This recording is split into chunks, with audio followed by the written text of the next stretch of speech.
Most people think they know Airplane. They've seen it, they've quoted it, they've laughed until something came out of their nose. But here's the thing, one of the most perfectly constructed comedies in Hollywood history is hiding an entire layer of genius that most viewers completely missed. And some of it is darker, stranger, and more brilliant than you ever imagined. So buckle up, don't call me Shirley. Airplane arrived in the summer of 1980 and did something almost no comedy had ever done before. It turned an entire genre inside out and sold it back to audiences as something new. It wasn't just funny, it was a precision instrument disguised as chaos. A film where every frame, every background gag, every casting choice, and every throwaway line was the result of deliberate, almost obsessive craftsmanship. Beneath the rubber fish and jive-talking passengers was a filmmaking machine running at full capacity. 12 facts, 12 moments, and by the time we reach number 1, you're going to look at this movie completely differently. Let's begin. 12. The film that wasn't supposed to be funny. Here's something that stops people cold when they hear it for the first time. Airplane isn't an original story. It's a near shot-for-shot parody of a completely serious 1957 disaster film called 0 Hour. And the writers didn't just borrow the premise. They bought the rights to the screenplay and essentially used it as a template, scene by scene, line by line. 0 Hour starred Dana Andrews as a traumatized wartime pilot forced to land a commercial aircraft after the crew falls ill. It was played completely straight, tense, earnest, and entirely humorless. Producers and co-writers Jerry Zucker, Jim Abrahams, and David Zucker had all seen it late one night on television and couldn't stop laughing. Not because it was bad, but because its premise, its dramatic architecture, was so inherently absurd when viewed with fresh eyes that it practically wrote its own punchlines. So they did something audacious. They contacted the rights holders, paid a reported $50,000 for the screenplay, and built their entire comedy directly on top of it. Scenes in Airplane mirror 0 Hour with almost surgical precision. The food poisoning, the passenger pilot, the love interest, the stern ground controller. Even specific pieces of dialogue were lifted almost verbatim. What makes this extraordinary isn't just the cleverness of the idea, it's the confidence behind it. Zucker, Abrahams, and Zucker, known as Zaz, understood something fundamental about comedy that most filmmakers miss. The best parody isn't mockery, it's imitation played with a completely straight face. They weren't laughing at 0 Hour, they were using its emotional scaffolding to build something entirely new. The foundation of the funniest comedy of 1980 was a dead serious drama from 1957, and nobody noticed. 11. The casting choice that broke Hollywood's rules. When Airplane needed its lead actors, every studio instinct said, cast comedians. Cast people who know how to deliver a joke. Cast people the audience already associates with laughter. Zaz ignored every single one of those instincts. And that decision is the single most important reason the film works. Robert Hays, Julie Hagerty, Lloyd Bridges, Peter Graves, and Robert Stack were not comedians. They were dramatic actors. Serious performers. Hays had spent years doing television drama. Stack was legendary for his role in The Untouchables, a show about as funny as a tax audit. Peter Graves hosted Biography, one of the most earnest documentary series on American television. Lloyd Bridges was a respected dramatic lead who had been working in Hollywood since the 1940s. Zaz cast them precisely because of that. The genius of Airplane lies entirely in its commitment. Not a single actor winks at the camera. Not one of them signals to the audience that they know this is absurd. When Lloyd Bridges' character casually mentions he picked the wrong week to stop sniffing glue, he delivers it with the gravity of a man discussing a corporate restructuring. When Peter Graves asks the boy in the cockpit if he's ever seen a grown man naked, his face is unreadable, completely sincere, totally calm. That sincerity is what makes the audience lose their minds. Comedy collapses the moment an actor lets you see them trying to be funny. Zaz understood this before almost anyone else did, and they built their entire cast around performers who had spent careers never trying to be funny at all. This wasn't a happy accident. It was a calculated inversion of every comedy casting convention that existed, and it worked so perfectly that it quietly changed how Hollywood thought about parody forever. 10. The jive scene had a secret translator. One of the most celebrated gags in the entire film is the jive talking scene, where two black passengers speak in exaggerated slang subtitled for the audience and are then translated by Barbara Billingsley, best known as June Cleaver from Leave It to Beaver. It's a scene that audiences have laughed at for more than 4 decades, but the backstory behind it is considerably more interesting than the gag itself. The two actors speaking jive, Al White and Norman Alexander Gibbs, were not given a script for their dialogue in the traditional sense. According to documented accounts of the production, the jive dialogue was developed in close collaboration with the actors themselves, who contributed authenticity to the language and delivery. Zaz were precise craftsmen, but they knew the limits of what they could write convincingly. The scene required an insider's ear, and they sought it out. The casting of Billingsley as the translator was the masterstroke. She was, at that point in American cultural history, the definitive symbol of white suburban domesticity. Her delivery of that jive slang, completely deadpan, utterly unfazed, as though translating jive were the most natural skill a 1950s television mother could possess, is a joke operating on at least 3 levels simultaneously. It's a genre subversion, a cultural observation, and a character joke all at once. Billingsley herself reportedly had no reservations about the scene. She found it funny, understood what Zaz were doing, and committed to the same straight-faced performance the rest of the cast maintained throughout. The result is a moment that manages to be genuinely clever rather than merely provocative, which in 1980, and honestly in any decade, is a harder target to hit than it looks. 9. The air traffic control scene was written before the film existed. Before Airplane was a feature film, before it had a title or a studio or a cast, Zaz were a comedy troupe making low-budget sketch videos under the name Kentucky Fried Theater. In 1977, they made a film called The Kentucky Fried Movie, a collection of sketches directed by John Landis. And tucked inside that film was a short segment called Fistful of Yen. But buried elsewhere in that same production was the germ of what would become Airplane's most celebrated single scene.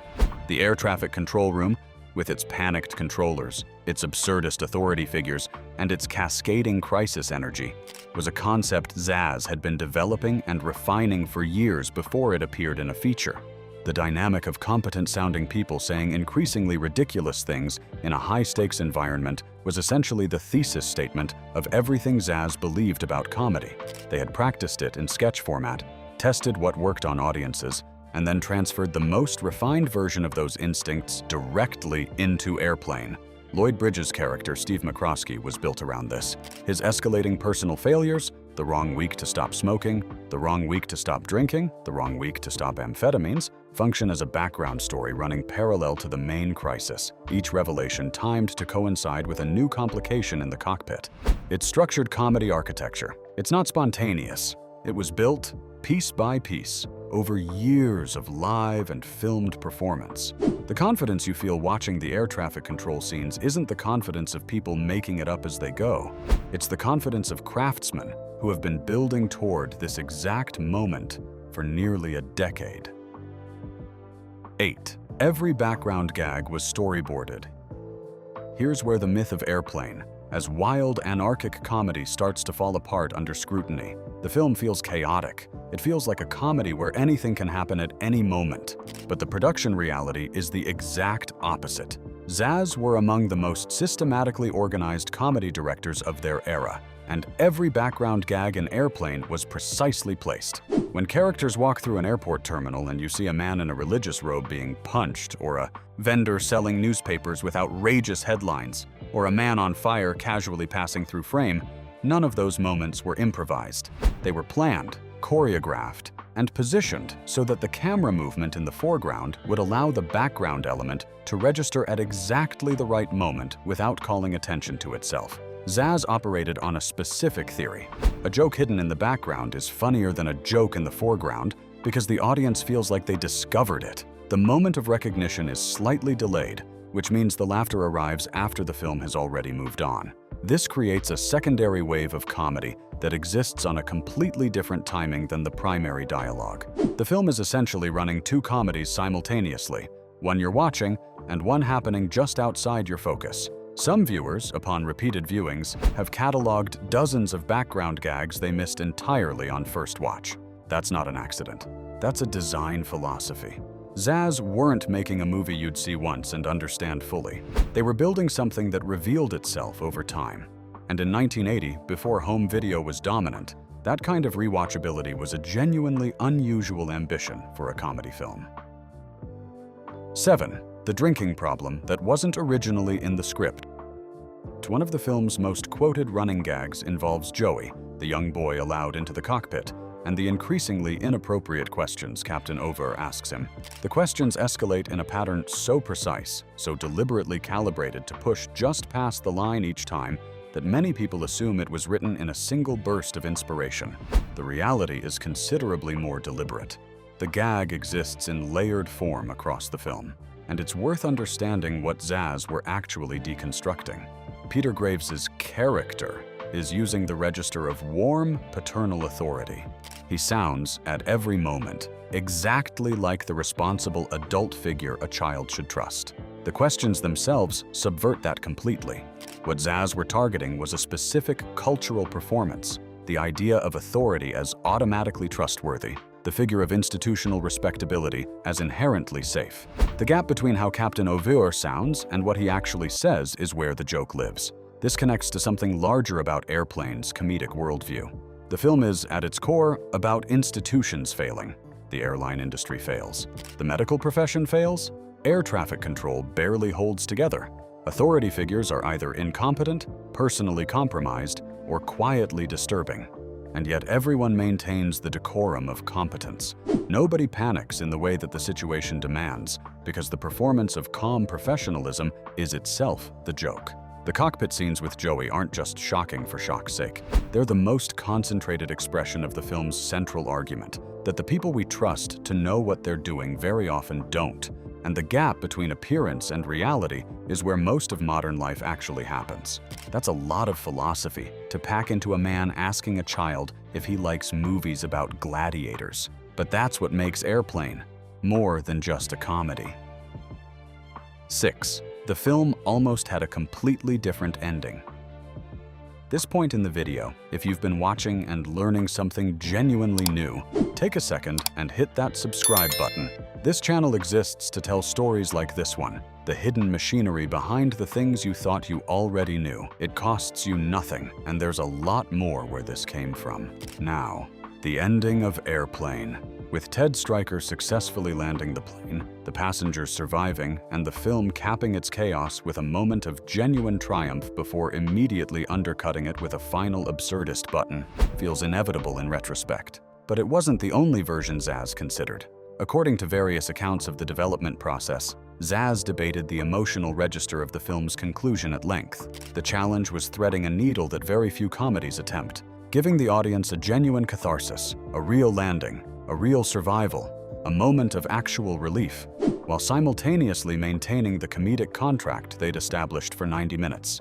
If the ending was too sincere, it would betray the film's tone. If it was too detached, the audience wouldn't care whether anyone survived. The solution they landed on is quietly remarkable. Ted Stryker lands the plane. The passengers cheer. There's a real swell of genuine emotional release. And then the film immediately pivots to its closing gags, including the taxi passenger still waiting at the curb from the opening scene, whose running fare has become astronomical. The emotional sincerity is real, and then it's gently deflated before it can tip into sentimentality. This structural instinct, let the heart beat, then let the comedy exhale, is something most comedy filmmakers never master. Zaz got it right on their first feature film. The ending of Airplane is, in its way, a masterclass in comic timing applied to narrative structure rather than individual jokes. 5. So, the disaster film. Boom made the whole thing possible.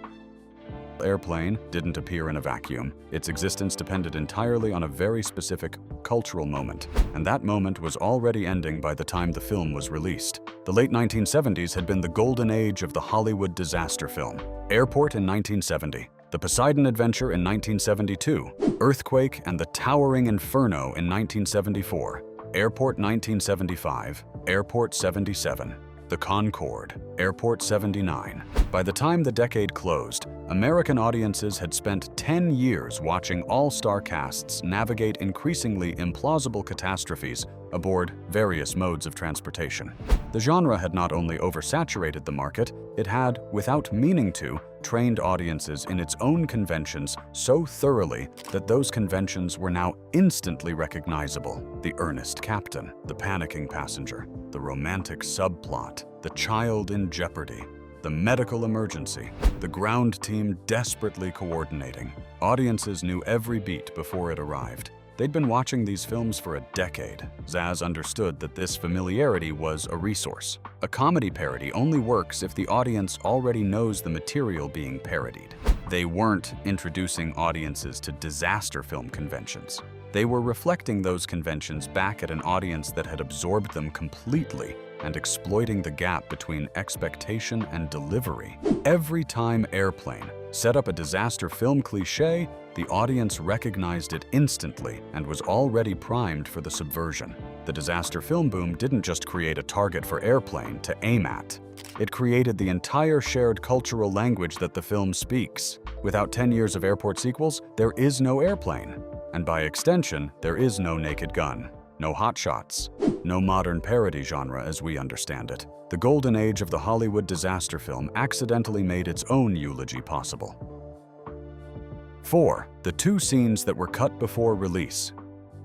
Every film loses material in editing, but with Airplane, the question of what was cut is particularly interesting because Zaz operated on a philosophy of density. Pack more jokes per minute than any comedy film had previously attempted, so that when one lands flat, the next one is already arriving before the audience has time to feel the miss. This approach meant the editing process was genuinely complex. Zaz tested the film extensively with preview audiences, tracking not just which jokes worked, but which combinations of jokes worked. Comedy, perhaps more than any other genre, is uniquely sensitive to pacing.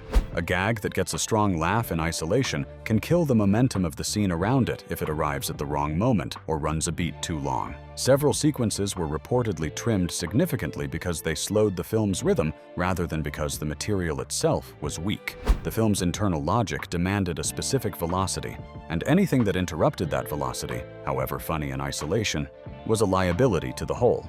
This is a level of editorial discipline that most comedies never apply to themselves, and it partly explains why Airplane has almost no dead spots across its 88-minute runtime. The willingness to cut working material is one of the least discussed but most important factors in why Airplane holds up across decades. The film has the confidence of something that knows exactly what it is, and the discipline to remove anything that contradicts that. 3. The movie that launched a genre and never received its credit. There's a historical injustice at the center of Airplane's legacy that deserves to be named plainly. The film grossed over $83 million on a budget of approximately $3.5 million. It was one of the highest-grossing films of 1980. It earned 2 Golden Globe nominations. Critics recognized it, audiences adored it, and it made everyone involved considerably wealthier and more famous. And yet, when the history of comedy filmmaking is taught, when the lineage of parody and spoof is traced, Airplane is frequently mentioned as a reference point rather than celebrated as an origin. The films it inspired, the Naked Gun series, Hot Shots, Robin Hood, Men in Tights, the early Scary Movie entries, are part of a direct creative bloodline.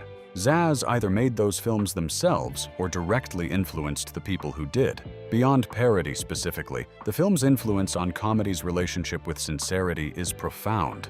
The idea that comedy works better when played straight, when the performers don't signal the joke, when the camera doesn't editorialize, when the film trusts the audience to recognize the absurdity themselves, is now so widely accepted that it's almost invisible. But in 1980, it was a counterintuitive argument. Most comedies of the era telegraphed their jokes. Most comedy actors performed their humor outwardly, for the camera.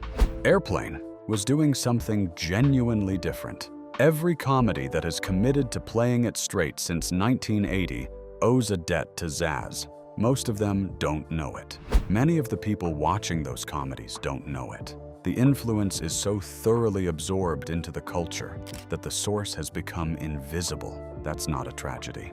That's the final form of a truly foundational work. 2.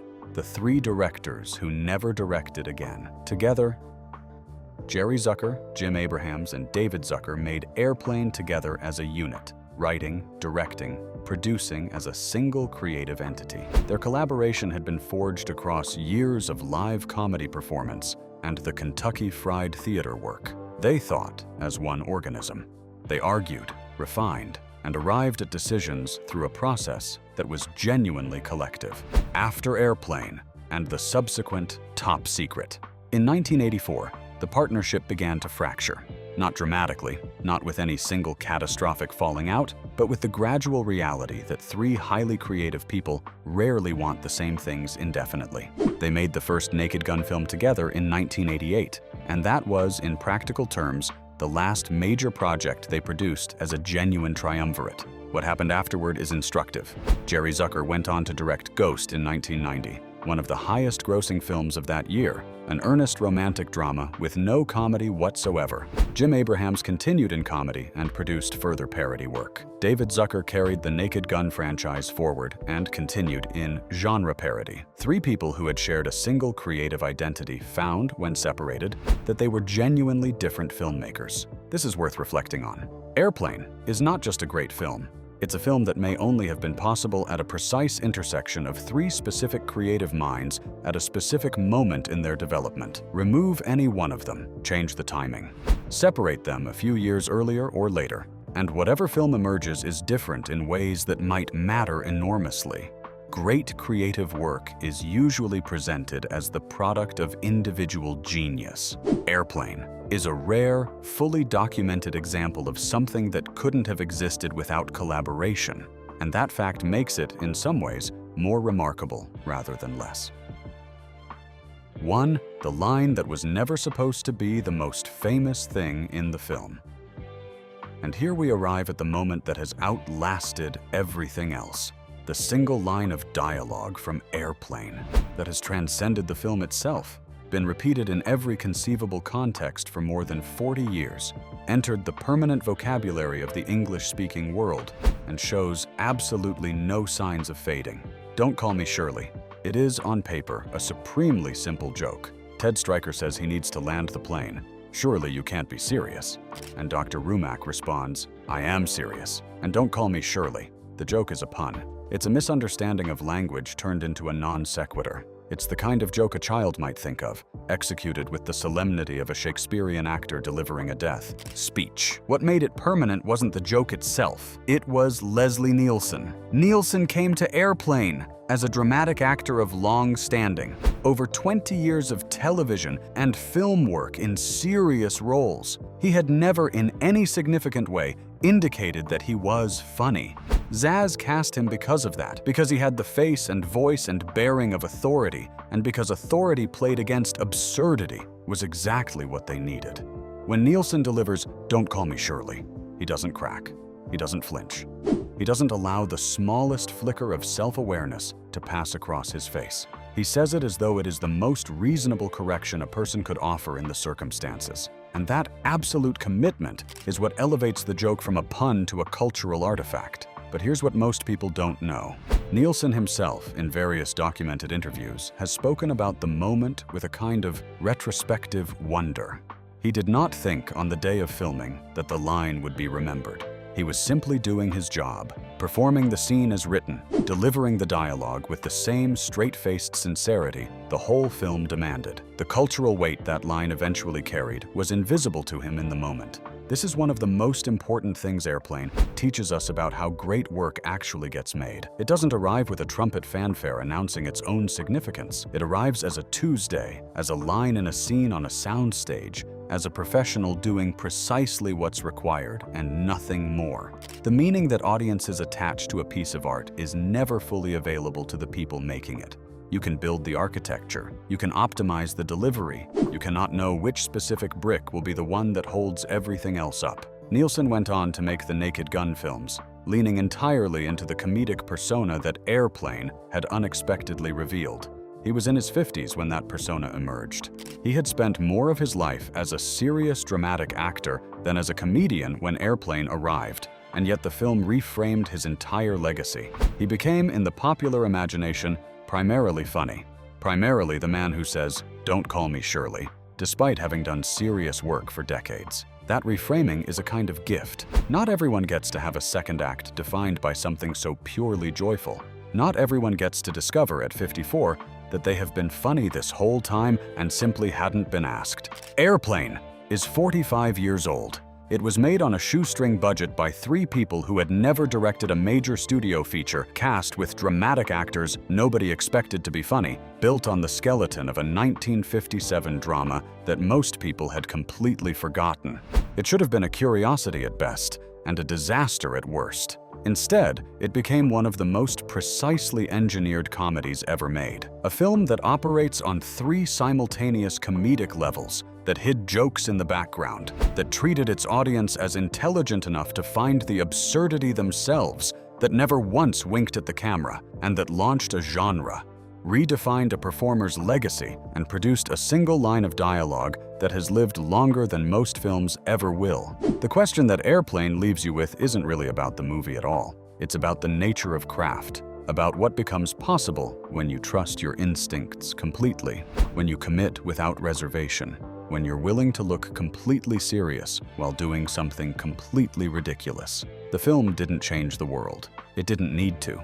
It simply understood, better than almost anyone else in its era, the precise distance between a straight face and the perfect joke.